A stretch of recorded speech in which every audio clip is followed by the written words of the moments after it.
C'est une histoire qui a moins d'un demi-siècle, celle d'une planète qu'il faut sauver. Notre monde n'est pas un monde pacifique. C'est un monde injuste et dangereux.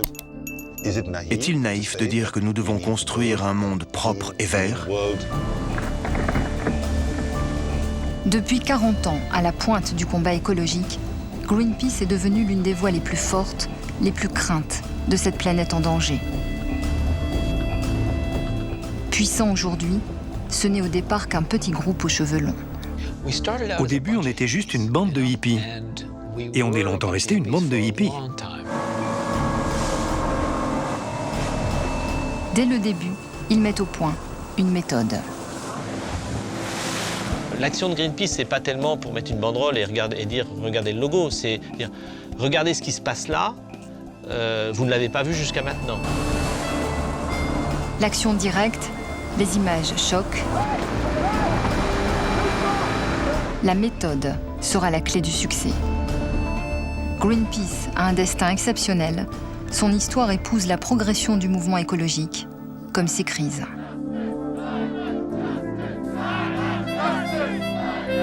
Mais l'inspiration du départ demeure. Ma mère aimait bien plaisanter de l'audace qu'il fallait à 3 ou 4 personnes assises autour de la table de la cuisine pour croire qu'elles pouvaient changer le monde. Et pourtant, nous avons changé le monde.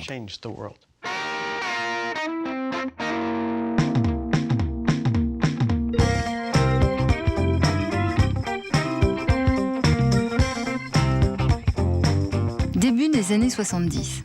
Imaginez un monde dessiné par les frontières, les murs et les blocs. À l'est, le bloc communiste. À l'ouest, le bloc capitaliste. La planète est un terrain de jeu où chaque bloc joue à la course aux armements, à la guerre par petits pays interposés. Au Vietnam, l'armée américaine soutient le Sud contre le Nord communiste. Elle est enlisée dans un conflit sanglant et impopulaire. Pour échapper à cette sale guerre, beaucoup de jeunes Américains passent la frontière vers le Canada.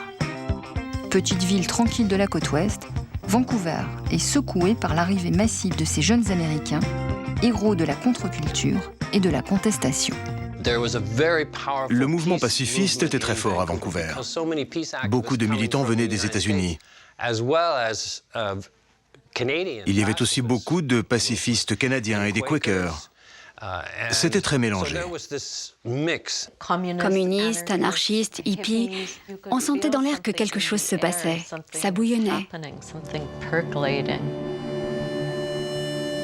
L'étincelle sur cette poudrière vient des États-Unis eux-mêmes, qui annoncent la reprise d'essais nucléaires sur une île au large de l'Alaska. Ces essais souterrains sont effectués sur une faille sismique, au risque de provoquer un tremblement de terre ou un tsunami. Par sa position géographique, Vancouver est aux premières loges. Les manifestations se succèdent. Ils étaient là parce qu'ils pensaient que la course aux armes nucléaires était de la folie et devait être arrêtée. On en avait ras-le-bol. Je veux dire, ils font ça, on va pas les laisser faire, c'est dingue. Un groupe hétéroclite s'organise, avec à sa tête Irving Stove, juriste américain devenu Quaker, et Jim Bollen, ancien ingénieur militaire qui a démissionné. À ces militants pacifistes viennent se joindre des écologistes et l'association des deux courants donne naissance à un nouveau mouvement. Greenpeace est né dans 2 lieux, dans la maison des Stove et dans la cave de l'église unitarienne. À la fin des réunions, Irving Stove disait toujours « peace ». Un jour, je lui ai dit « tu sais, on devrait faire une paix verte ». À l'époque, j'ai pensé que c'était ridicule. Ça n'avait aucun sens pour moi. Bill se souvient que mon père l'a appelé le lendemain pour lui dire « Je n'arrête pas de penser à ce que tu m'as dit. L'environnement et le mouvement pacifiste, ensemble. » À la réunion suivante, il m'a dit « ça y est, ce sera le nom de l'organisation ». Greenpeace vient de naître et pour l'instant, elle ne fait peur à personne. Empêcher les essais nucléaires américains sur l'île d'Amchitka l'objectif de Greenpeace est un petit peu ambitieux. On se demandait comment attirer l'attention des médias. On avait compris que c'était essentiel, parce que nous n'étions qu'une poignée et sans ressources. Ils décident donc de louer un bateau pour se rendre sur place. Mais qui est assez dingue pour embarquer des hippies et naviguer au large de l'Alaska? On a finalement trouvé John Cormack et son bateau, le Phyllis Cormack. Il fallait $10 000 pour l'affréter et on n'allait pas y arriver en vendant des badges. Un concert de soutien est mis sur pied, il rassemble 10 000 personnes et permet de récolter les fonds nécessaires pour affréter le navire.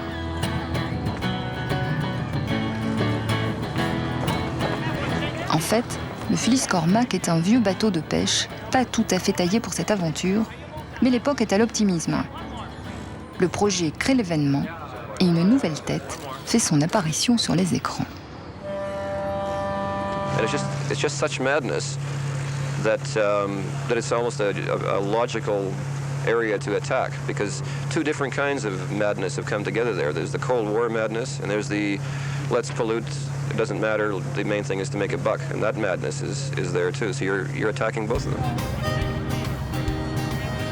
Septembre 1971, le Phyllis Cormack s'en va défier la puissance américaine. À son bord, ils sont 12, un peu inconscients des dangers réels, pas très sûrs du résultat final. Mais dès ce premier voyage, les principes fondateurs de Greenpeace sont définis. Le premier s'inspire d'un concept de la religion quaker. Irving Stowe était Quaker. Et dans cette tradition, un Quaker se doit de témoigner des événements. Et s'il y arrive, il aura déjà accompli quelque chose de très important. Le mot-clé, c'est porter témoignage. L'idée est de s'opposer par l'action à une action immorale d'un gouvernement en se rendant sur place, quitte à risquer la prison ou même la mort. Et là, vous réussissez à capter l'attention du public.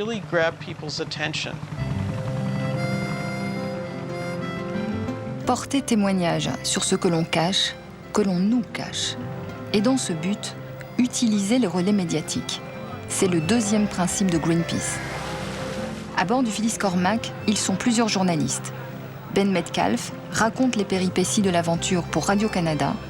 Bob Hunter écrit pour le Vancouver Sun. Personnalité hors du commun, il sera le premier président de Greenpeace.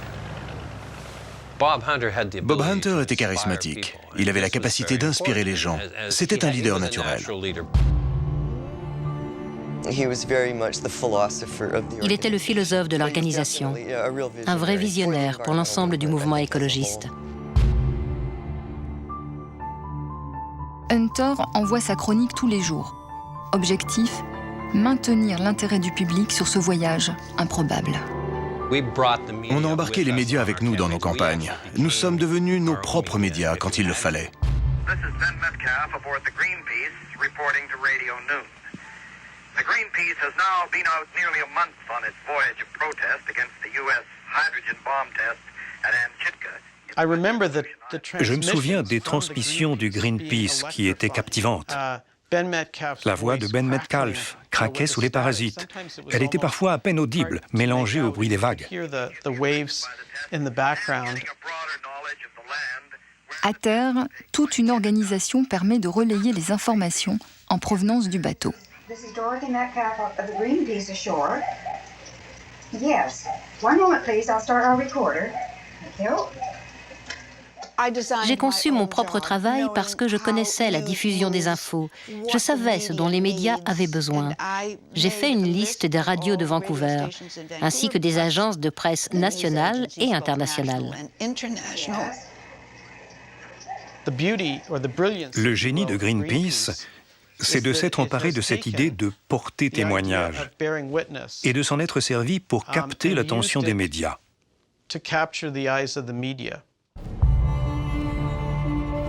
Mais les Américains repoussent la date de l'essai nucléaire. Les doutes commencent à émerger. Devait-on continuer, faire demi-tour? Quel temps allait-il faire? Allions-nous survivre là-bas? Quel sera l'impact sur les médias? Quelle information importante à diffuser? Golfe d'Alaska, La mer se creuse, les tempêtes déferlent. Après un nouveau report, après plus d'1 mois de voyage, l'équipage décide de rentrer à une majorité de 7 voix contre 5. Ils ont dû faire demi-tour. Ce petit chalutier n'aurait pas résisté. Nous étions déçus, fâchés. Il y a eu beaucoup de cris, on a discuté sans fin.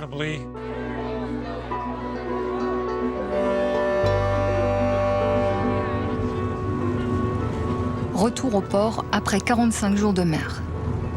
Derrière les sourires, c'est l'amertume qui domine, le sentiment d'avoir échoué. Jim Boland propose même de dissoudre le mouvement. Bob Hunter l'en dissuade. Ils ont réussi à créer l'événement médiatique. La méthode Greenpeace vient de se dessiner. Et l'avenir proche leur donne raison. Car si les États-Unis font bien sauter leurs bombes en novembre 1971, 5 autres essais devaient suivre. Mais Nixon décide d'arrêter la campagne. Le combat de Greenpeace va se poursuivre, car la lutte ne se focalise pas sur le voisin américain, elle se pense dans une globalité. L'écologie voit la Terre comme une unité, un monde sans frontières. Autre principe fondateur de Greenpeace, tout à fait novateur à l'époque.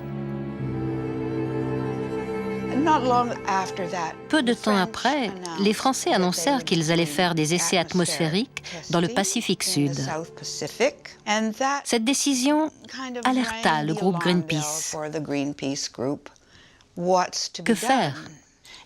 Ben Metcalfe a décidé d'appeler le Wellington Post pour leur dire que nous recherchions un bateau et un capitaine. Il y eut une réponse presque immédiate. C'est David McTaggart qui répond à l'appel. Sous ses airs de pirate, cet homme d'affaires canadien coule une paisible retraite anticipée à 40 ans sur son voilier, en Nouvelle-Zélande. Il a vu sur la carte cette zone interdite autour de Mururoa, des eaux internationales où un gouvernement disait « Vous, le marin, c'est interdit ». Ça l'a rendu furieux. Ça insultait son sens de la liberté. C'est pour ça qu'il a accepté la mission.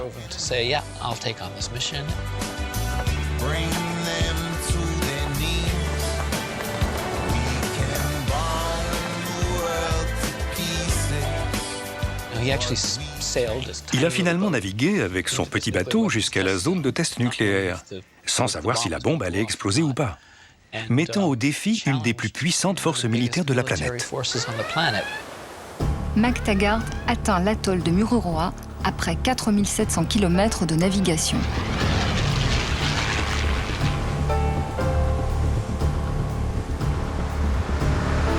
À peine a-t-il pénétré dans la zone interdite qu'un commando de marine arraisonne le voilier. Contrairement aux déclarations de l'armée française, McTaggart est tabassé sans ménagement, blessé à l'œil. Les photos prises par un membre de l'équipage sont largement diffusées. Elles assurent à McTaggart une célébrité mondiale. Les militaires français pensaient que l'isolement de l'atoll de Mururoa les préserverait de l'attention médiatique internationale. Erreur. Le silence, désormais, ne règne plus sur l'atoll du Pacifique.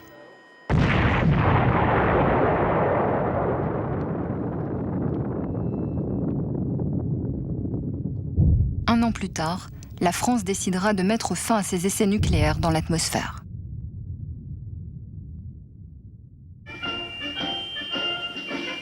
Entre pacifisme et guerre froide, l'ONU organise la même année à Stockholm un sommet de la Terre, premier du nom.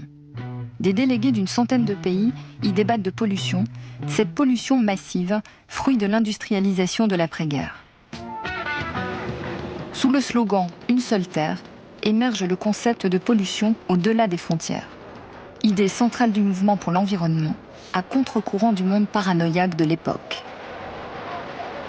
En revanche, dans la contre-culture, pour les mouvements de jeunes pacifistes qui ont installé leur camp aux abords de Stockholm, l'idée de frontières est déjà dépassée. C'est l'idée des fondateurs de Greenpeace. Reste à la faire vivre, car l'environnement ne fait pas encore la une des journaux. Certains parmi nous pensaient qu'il fallait rester concentré sur les armes nucléaires. Mais nous voulions aussi élargir l'idée de concept écologique. Notre objectif principal à l'époque était de faire de l'environnement un enjeu. On voulait intervenir à une grande échelle, visible par le monde entier, et démarrer un mouvement écologique. C'est comme cela qu'on a décidé de lancer la campagne des baleines. Bob, surtout, y a vu une opportunité pour ce qu'il appelait une bombe mentale. Les baleines pouvaient être un symbole pour l'écologie et pour la nature.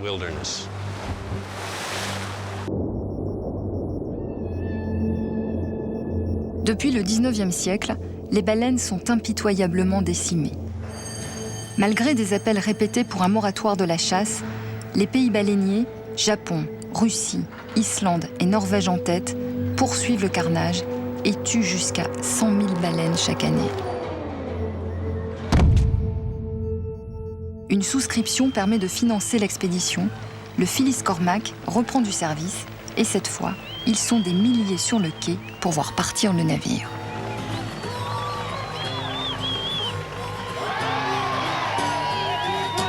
All the Greenpeace is a-sailing, they're crazy as hell.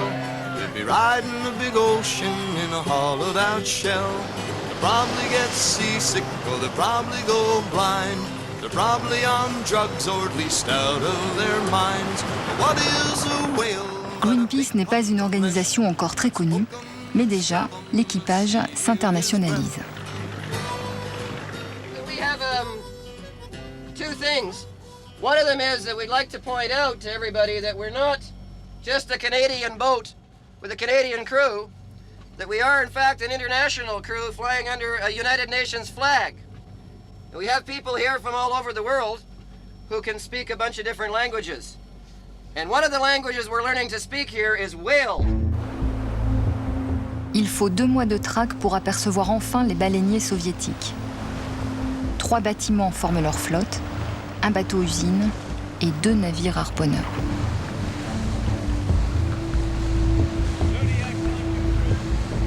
C'est le moment de mettre à l'eau les Zodiacs.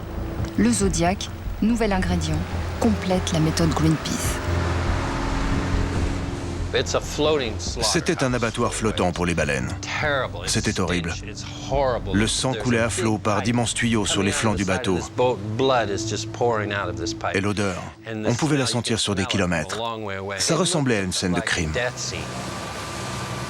L'idée de Greenpeace est simple, se placer entre la baleine et le harponneur pour empêcher ce dernier de tirer.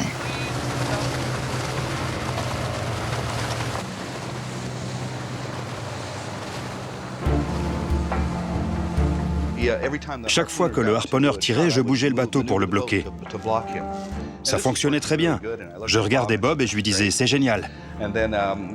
Mais le capitaine est arrivé sur le pont et a crié aux oreilles du harponneur. Il nous a regardés et a fait « crac » comme ça. Je me disais, c'est pas possible, il ne va pas tirer. Je pouvais le voir bouger le harpon comme ça. J'avais l'impression qu'il allait tirer.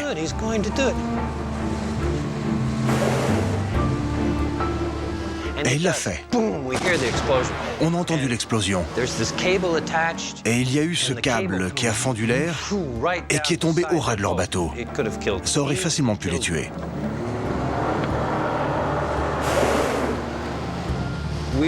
On racontait une histoire pour les médias du monde entier. Nous devions avoir les photographies.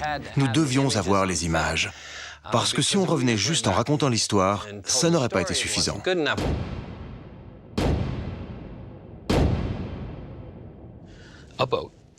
Un bateau face au harpon pour sauver une baleine. Cette simple image, du premier coup, on l'a eue. Êtes-vous avec le harponneur ou êtes-vous avec la baleine? De quel côté êtes-vous? Et ça a tracé une ligne blanche et noire entre 2 possibilités, ce qui vous oblige à choisir. Ramener les gens sur la scène du crime et les confronter à faire un choix. Que voulez-vous faire avec ça? Quelle est votre opinion?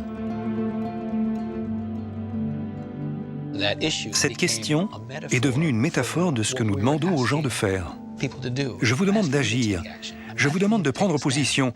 Je vous demande de faire un choix moral entre ce qui est bien et mal et de faire quelque chose. La méthode Greenpeace va démontrer toute son efficacité avec les bébés phoques. Des centaines de milliers de ces blanchons, comme on les appelle au Canada, étaient tués chaque année pour leur fourrure quand Greenpeace décida, en 1976, de faire campagne. Il y avait d'autres personnes qui parlaient d'écologie avant Greenpeace, mais c'est avec Greenpeace que le mouvement s'est développé. L'hélicoptère, la tenue vestimentaire disent assez bien le changement de statut. La campagne baleine a généré un afflux de dons. Greenpeace a de l'argent. Greenpeace frappe fort. L'image est une dénonciation en soi. Les clichés des traces de sang sur la glace font le tour du monde, imposent l'arrêt des importations de fourrure. Greenpeace acquiert une renommée mondiale. Brigitte Bardot, star planétaire à l'époque, vient soutenir sa famille de Greenpeace. J'ai une grande admiration pour ce que vous faites. Ah oui, franchement. Je suis très fière d'être avec vous aujourd'hui. I am the same family. You want me like your sister? La mode, désormais, est à la combinaison orange. Nous avons attiré l'attention sur l'écologie, mais aussi sur nous. À ce moment-là, Greenpeace était populaire.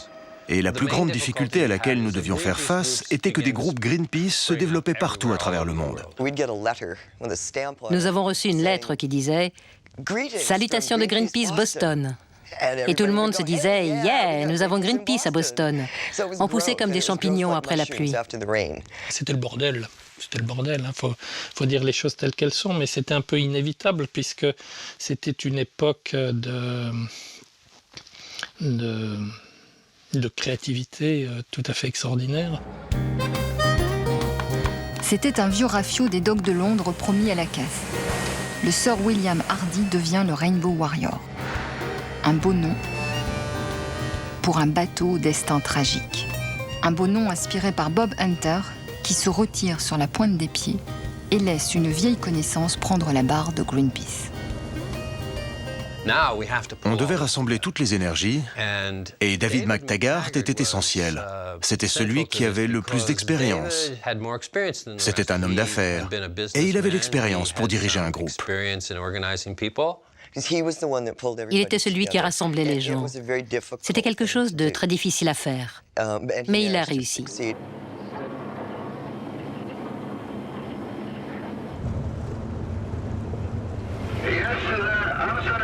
You are under arrest. Fine, we'll call you back in just a moment, please. Thanks very much. Yes, thank you. L'idée de David était de créer une organisation qui pouvait poser les questions qui ne pouvaient l'être à un niveau national. Voir les problèmes au niveau transnational, c'était pour lui la priorité. L'ancien homme d'affaires voit Greenpeace comme une multinationale verte. Il déplace le siège à Amsterdam. L'indépendance financière est assurée par les dons des membres de l'association, en constante progression.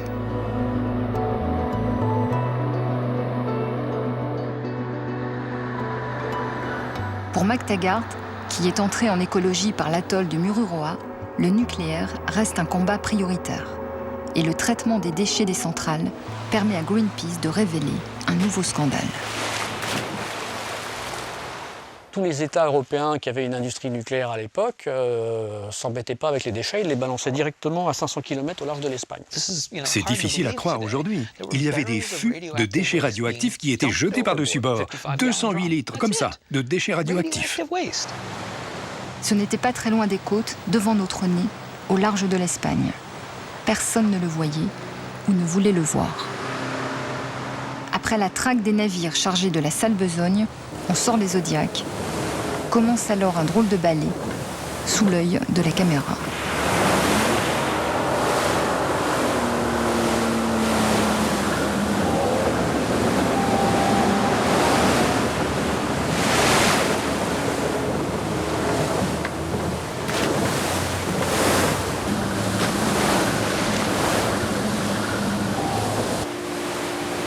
Mais ce n'est pas qu'un jeu. presque eu un accident très grave, puisque deux fûts de 800 kg, donc 1600 kg de déchets nucléaires, se sont écrasés sur un Zodiac.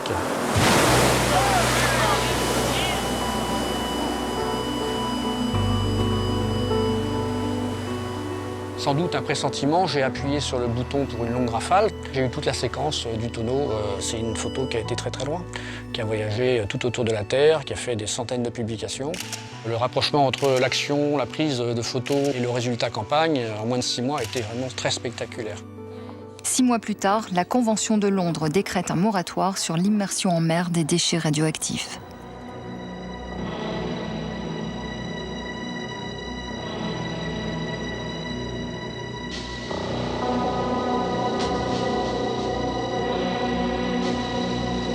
L'accroissement des moyens financiers permet d'explorer des modes de communication plus sophistiqués, comme cette publicité réalisée en 1982 par un grand photographe, David Bailey.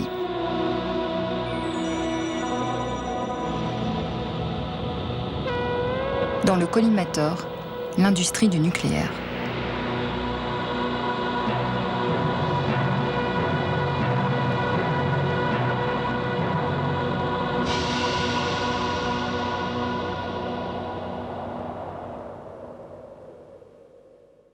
Quand on se frotte à l'industrie nucléaire mondiale, c'est quand même pas la petite usine du coin. Hein. Donc, il y a des moments, on se dit, c'est quand même un petit peu gros ce qu'on a devant nous. Est-ce qu'on va réussir à faire bouger les lignes, hein? Ce qui est difficile pour une organisation, quand vous visez une grosse cible, une entreprise ou un gouvernement, soit vous devez être petit, et ils ne pensent pas que vous valez la peine qu'on fasse attention à vous, comme un moustique qui les attaquerait, soit vous devez être assez gros pour qu'ils ne puissent pas vous attraper. Ce qui est dangereux, c'est quand vous êtes au milieu. Été 1985. Greenpeace navigue dans cet entre-deux incertain, ni trop petit, pas assez grand, objet de toutes les paranoïas. Et quand le Rainbow Warrior arrive à Auckland, au cœur d'une nouvelle campagne antinucléaire, personne ne peut imaginer que les éléments du drame sont déjà en place. Dans la nuit du 10 juillet, 2 explosions envoient par le fond le navire étendard de l'organisation, provoquant la mort du seul membre de Greenpeace décédé en opération, le photographe Fernando Pereira.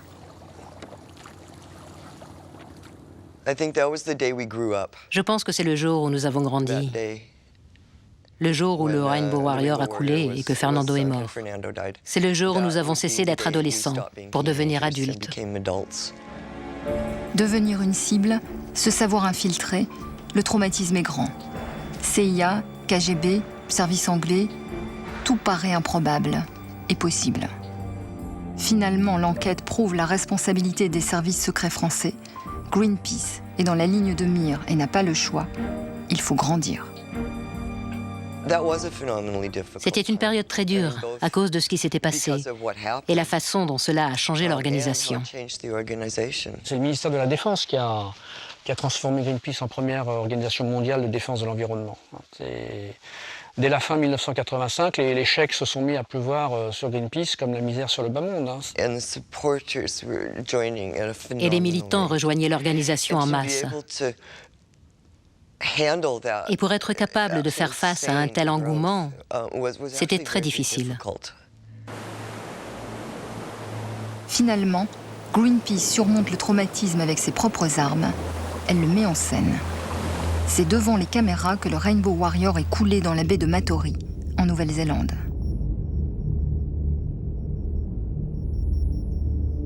Le cap du million d'adhérents est franchi.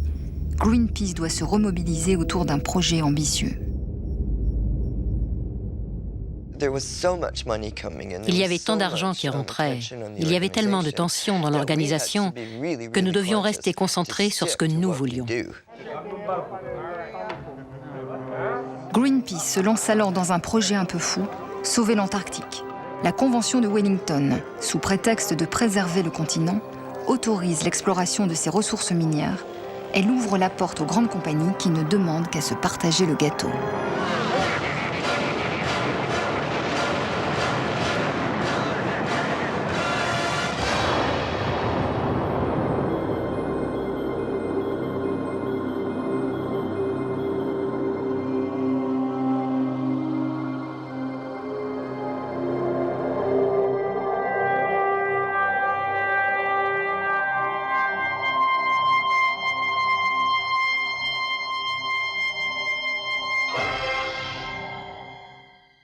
Si nous ne pouvions sauvegarder ce dernier endroit sur Terre, le préserver de l'exploitation, comment pouvions-nous penser sauver le reste de la planète?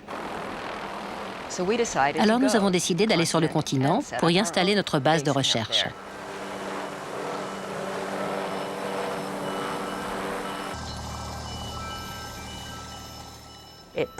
Cela nous a permis vraiment de savoir de quoi on parlait. Il n'y avait plus moyen pour les gouvernements de nous traiter avec condescendance. On pouvait leur dire « Ce que vous dites n'est pas vrai. Ce que j'ai vu la semaine dernière était différent. » La construction d'une base ne démontre pas seulement la capacité logistique de l'organisation, sa solidité financière, elle permet surtout de s'inviter à la table des discussions internationales. La campagne antarctique souligne le changement de stratégie de Greenpeace, de culture même. L'organisation se lance dans un travail souterrain de lobbying, très éloigné de l'habituelle action directe.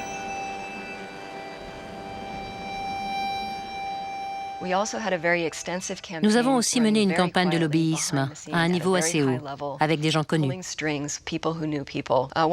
Une de ces personnes était Jacques Cousteau, qui s'est vraiment engagé sur cette question et qui a lancé une pétition en France, qui a récolté près d'1 million de signatures.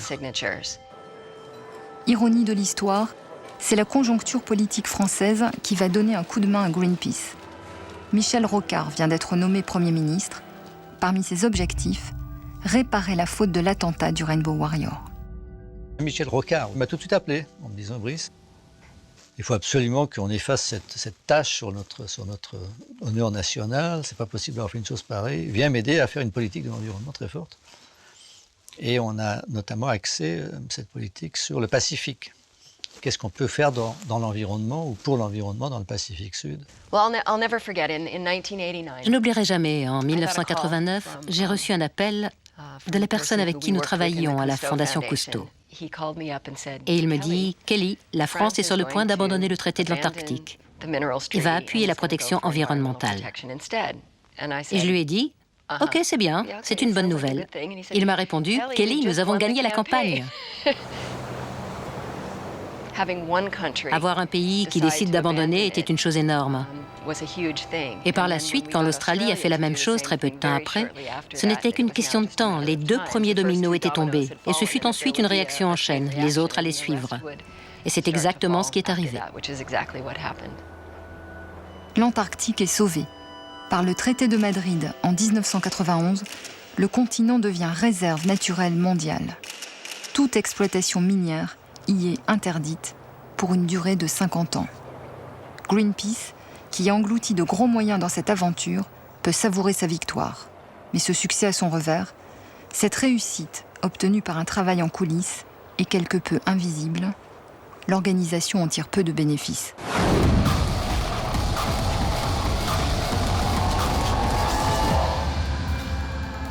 Et pendant ce temps, la crise écologique s'accroît.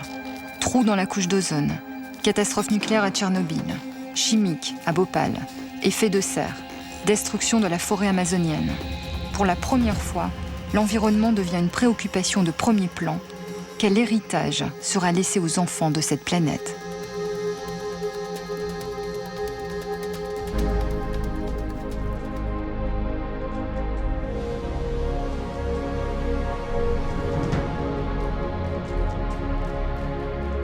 « 20 ans après Stockholm, un deuxième sommet de la Terre est organisé à Rio.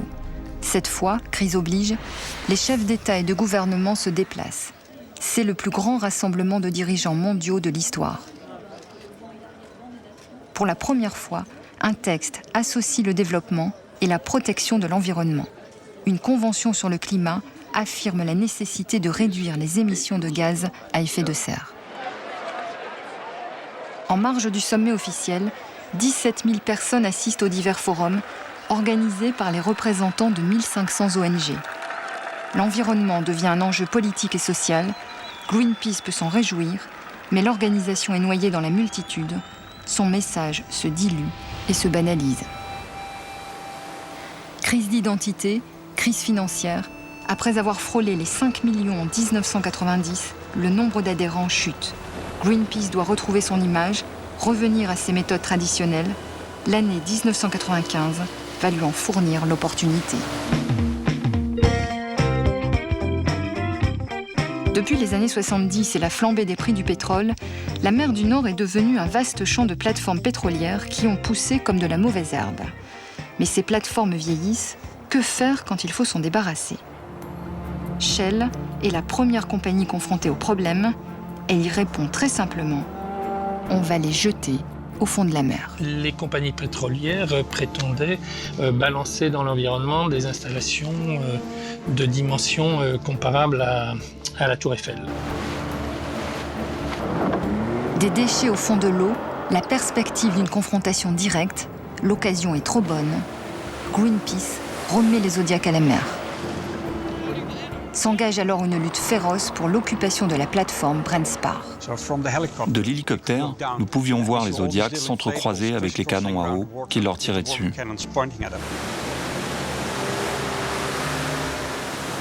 Une fois de plus, le drame sera évité de justesse.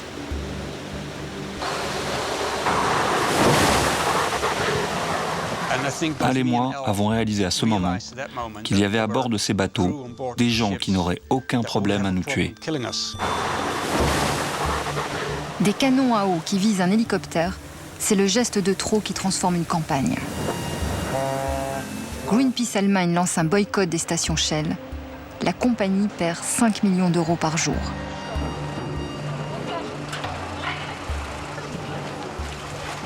Finalement, après 6 semaines de bras de fer, Shell jette l'éponge. La plateforme sera remorquée jusqu'en Norvège. Greenpeace a gagné, mais cette victoire est entachée d'une erreur. La quantité de résidus pétroliers que contenait la plateforme est inférieure aux chiffres fournis par Greenpeace à la presse. Il y a eu une erreur d'échantillonnage mal supervisée. Nous avons été honnêtes et nous avons déclaré « Nous avons fait une erreur d'échantillonnage ». Mais l'essentiel n'était pas les produits chimiques. Même s'il n'y avait eu aucun produit chimique sur le Brent Spar, nous nous serions opposés à ce qu'elle soit coulée.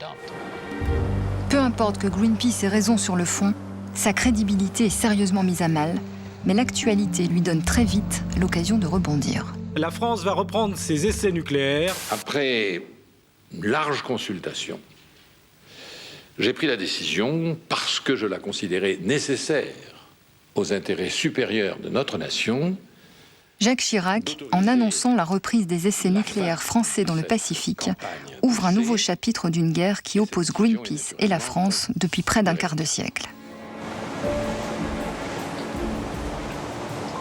Greenpeace réagit très vite, déploie des moyens hors du commun avec 2 navires et un hélicoptère. Cap sur Mururoa.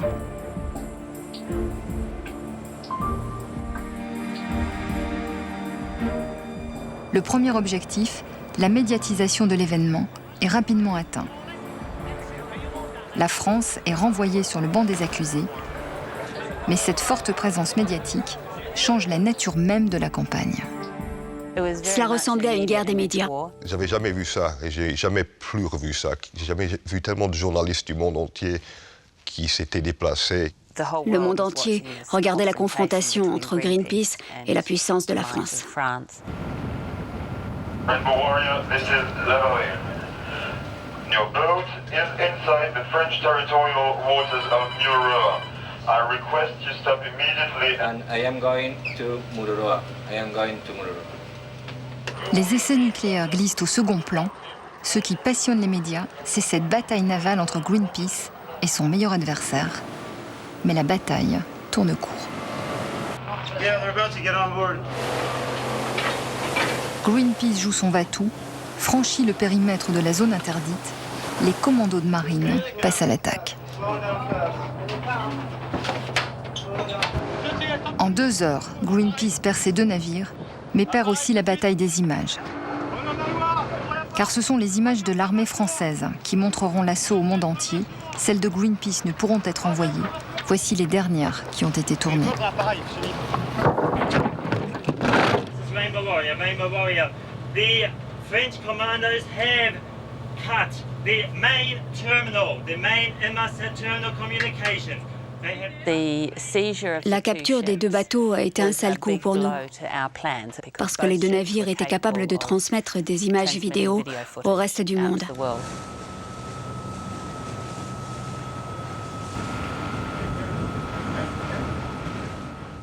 Dans la mesure où nous n'avons pas pu suivre nos plans, ça a été un échec. Certainement, Greenpeace aussi péchait par soit excès d'arrogance, parfois, ou par naïveté. Et donc, des retours de bâton, on en a eu beaucoup. La bataille navale aussitôt terminée, les médias repartent très vite et la France poursuit ses explosions souterraines. Même si l'année suivante, Jacques Chirac finit par ratifier le traité d'interdiction des essais nucléaires, l'efficacité douteuse de l'opération, la confiscation des moyens d'action pendant plusieurs mois, imposent à Greenpeace une remise en question de son mode d'action dans un monde en mutation accélérée.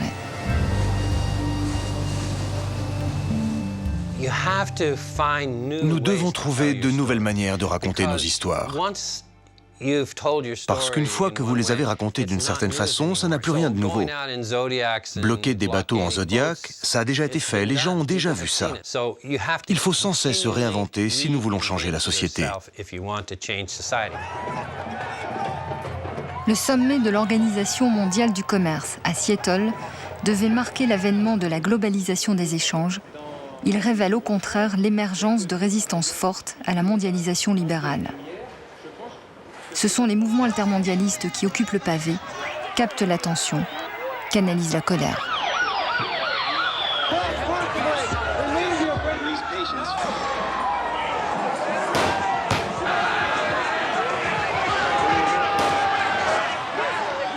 Greenpeace a été présent à Seattle, mais de manière extrêmement marginale et sur des sujets techniques pointus qui étaient ceux de Greenpeace, la place de l'environnement dans la négociation internationale, mais n'a pas su, à ce moment-là, s'ancrer, trouver sa place dans ce mouvement-là.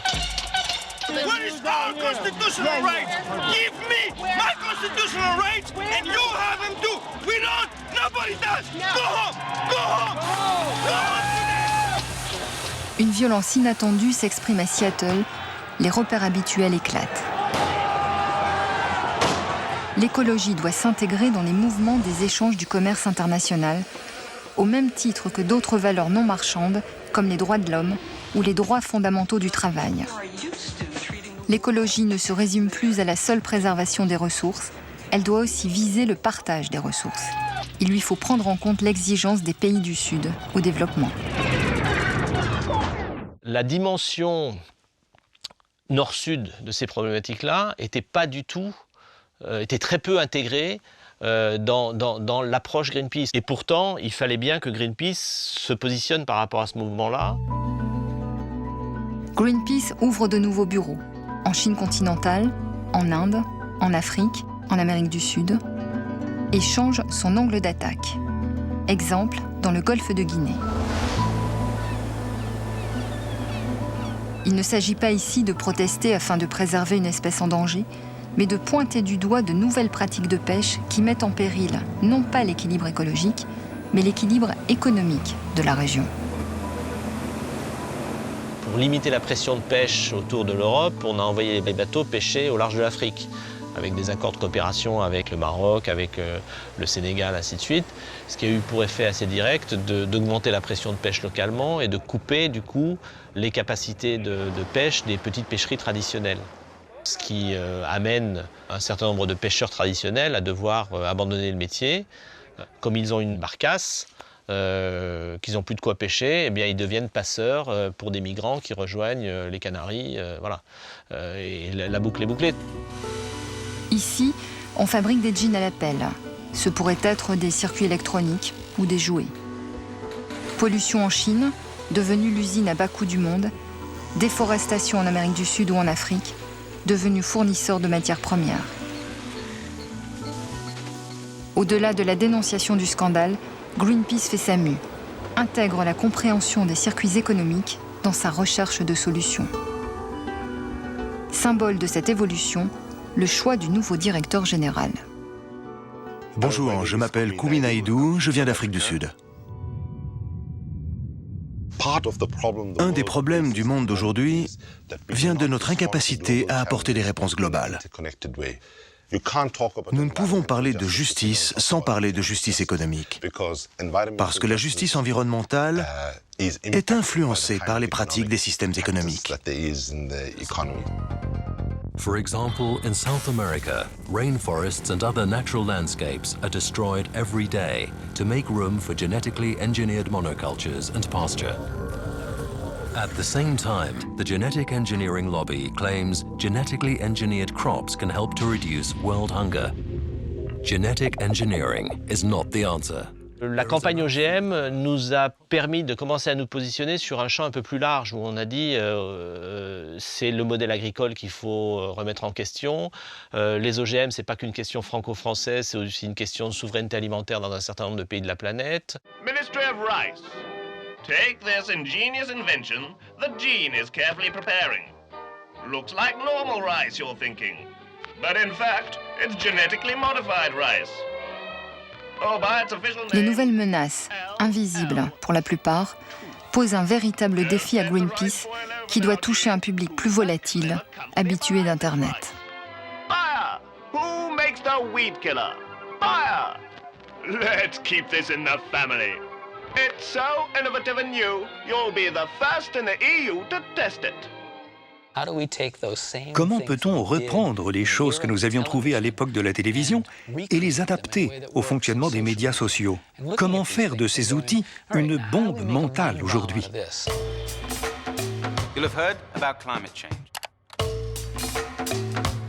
La puissance des nouveaux moyens de communication est un formidable outil pour affiner la stratégie, augmenter la pression sur un secteur industriel en choisissant une entreprise leader. Greenpeace est une organisation qui dispose de ressources limitées. Ceux que nous dénonçons ont par contre des ressources qui sont illimitées. Les entreprises, c'est clair qu'on ne peut pas les attaquer tous au même moment. Donc une de nos stratégies, c'est la carotte et le bâton, où dans une première phase, on demande aux entreprises de se positionner et par rapport aux réponses que nous recevons, nous en identifions une, voire deux, contre lesquelles nous déployons alors notre capacité d'attaque et de lutte.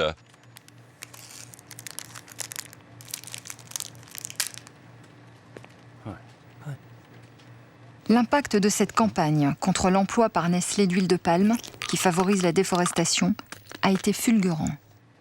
Vue sur Internet 1,5 million de fois en 2 mois, elle a contraint Nestlé à rejeter l'utilisation d'huile de palme.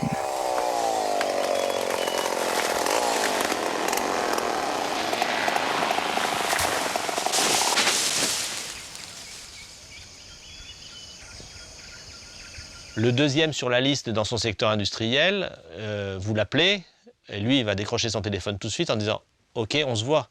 Parce que, logiquement, il n'a pas envie de passer par la même phase de confrontation, ou alors il est complètement stupide, et en règle générale, ils ne sont pas complètement stupides. Ça ne marche pas toujours aussi bien que ça, mais en tout cas, c'est ce qu'une organisation comme Greenpeace cherche à faire en faisant ces jeux de dominos, faire tomber le premier pour qu'ensuite les autres... Facebook lives in a big box full of computers. Facebook in the box eats a lot of special food called electricity. But silly Mark Zuckerberg chose dirty old coal. Même stratégie contre Facebook, doublée d'un formidable coup de pub sur le terrain que Greenpeace veut occuper, celui des réseaux sociaux. Nous devons maintenant penser à de nouvelles manières d'agir pour intensifier nos moyens de pression, pour s'assurer qu'ils deviennent plus efficaces face à l'urgence d'aujourd'hui.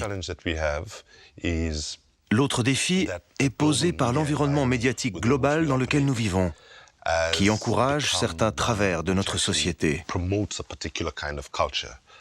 Une culture de surconsommation, une culture de violence. Et quand nous avons toutes ces choses contre nous, en tant que militants, nous sommes appelés à être plus créatifs, beaucoup plus innovateurs pour se démarquer des messages dominants. Il y a 2 choses qui rendent la situation plus difficile de nos jours. L'attention des gens, qui s'est fractionnée, parce que les sources médiatiques se sont multipliées, et la complexité des enjeux, en particulier le changement climatique qui progresse si lentement. Le défi posé par le changement climatique est qu'il s'étale dans le temps. C'est très difficile de le filmer et pour les gens de le comprendre immédiatement.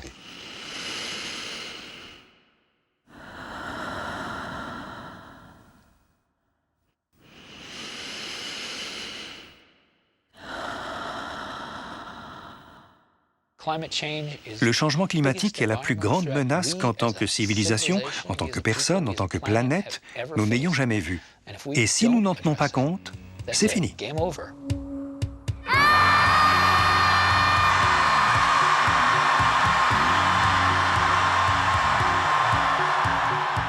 Qui sont ces gens, quoi qui sont ces gens qui apparemment sont effectivement sur une autre couche d'interpellation. Et c'est exactement ça. Greenpeace, c'est l'organisation indépendante qui est sur une couche de gouvernance qui n'existe pas vraiment. C'est assez drôle au sujet de Greenpeace, quand vous regardez en arrière, ça semble être une évidence de faire les choses. Quand nous avons commencé, ça semblait impossible et tout le monde disait « Vous êtes fous, vous ne pouvez pas faire ça ». Et maintenant, quand on regarde en arrière, ça paraît inévitable. J'avais 23 ans à l'époque. Les jeunes de cet âge aujourd'hui, allez-y. Prenez le risque. N'ayez pas peur de le faire. Trouvez des gens pour faire équipe. N'ayez pas peur de faire des erreurs. Connectez-vous avec ce qui est vraiment important pour vous. Et allez-y, changez le monde.